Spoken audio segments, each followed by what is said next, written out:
नमस्कार दर्शक बंधु पूर्वी भारत न्यूज को आपण मानक स्वागत करुच्ची मु प्रतिमा। दर्शक बंधु आम वर्तमान जो पहुंचीचु ये देखुं सुंदर संध्या एकदम आध्यात्मिक परिवेश आम आसी पहुंचीचु बड़साई ब्लॉक रो खानुआ पंचायत रो कुआसाई गाँव में। ये बाथुड़ी संप्रदाय लोक बसवास करती से गाँव तो बहुत जन लोक रही किंतु ये पूजा ये परंपरा मुख्यतः बाथुड़ी संप्रदाय सहित जड़ित। ये संप्रदाय लोक माने बड़ाम भाव प्रभु बलराम को पूजा करती। जगन्नाथ संस्कृति सहित ये प्रथा परंपरा ये भगवान जड़ित आ सुंदर भाव देखुले से माने केमिति तांकर कला और संस्कृति को बंचाई रखिछंती। सबुठार बड़ कथा है प्रकृति एवं कृषि सहित मध्य ये परंपरा जड़ित। वर्तमान देखंतु चाष काम सरी जाइछि प्रभु पाखरे हल लंगल समर्पण करिसेंती पुणी नुआ चाष काम से माने उल्लेला बेलको पुणी भगवान माने सेते बेले तांकर से माने हल लंगल को धरिबे बोली जने समाजसेवी भाई ए गाँव रे कहउथिले। देखंतु वर्तमान गछरे नव पल्लवित होईछि पलास महुल टूल विभिन्न प्रकार फूल फल रे ये धरावक्ष सुसज्जित होईछि।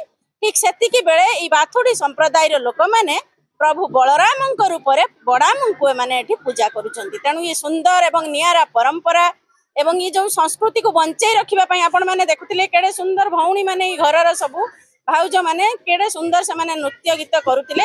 आ ये जो नाच चांगू बाजा को बजई की जो चांगू नृत्य ये परंपरा पीढ़ी पर पीढ़ी तांकर उत्तरदायित्व मानक पूर्वज माने देई जाइछंती। तो आठो बड़ कथा कोन ही पारे। तेणु आपण माने मध्य ये परंपरा बाबद रे अवगत हेबे आपण मानकर भल पाइबा शेयर और लाइक माध्यम रे ओजेडी देबे। आपण ना मो ना प्रमोद कुमार साहू मु जने समाजसेवी लोकंक दुख सुख रे साथिरे थाए। आज ये जो कुआसाई खानुआ पंचायत रो कुआसाई रे बड़ाम पूजा मंडप रे चांगू नृत्य होची आपण पहुंची आगे एडे निश्चित समस्त खुशी अछंती आपण कथा सुनथले मन देकी आपण कहिबे ये जो परंपरा को नै की प्रथा को नै की ठाकुरंकर जाहिरा बाबत को कोन कहिबे।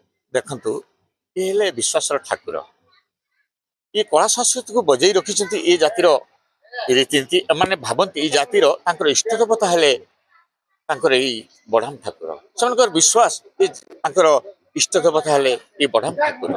तेणु ये विश्वास बड़े एम आज भी वर्ष वर्ष धरी ये ठाकुर को पूजा कर ये गाँ को ये माटी को पवित्र कर खानुआ गाँव माटी आज पवित्र हो ठाकुर को विश्वास करा जाए जे दिने समय थिला आमे भी पूर्वपुरुष शुणिचु जे जिते हो जा बड़ बड़ रोग लगुला आम बुढ़ा जो बापा जेजे बापा मैंने कहते बड़ बड़ रोग हो जा झाड़ा माटी लगुला ये ठाकुर को पूजा अर्चना कर रोग मुक्त होती ना।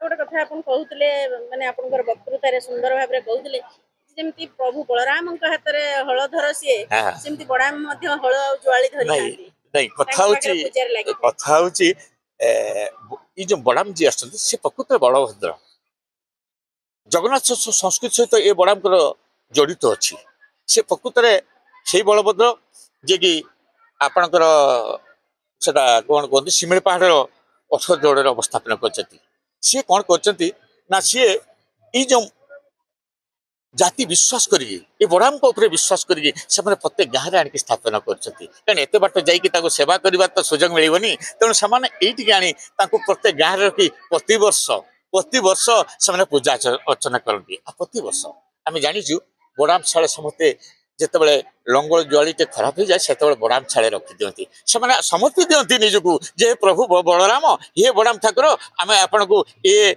जुआली लंगल देलु चाष करूँ सरी जा माने तार कृषि सरी जा आपण पाखे साहित्य देलु पुणी नूतनत्व आपण दिंतु ये नूतनत्वर लंगल धरी पुणी आम चाष आगेबू यही जो विश्वास ये विश्वास बड़े चली ये ठाकुर पूजा।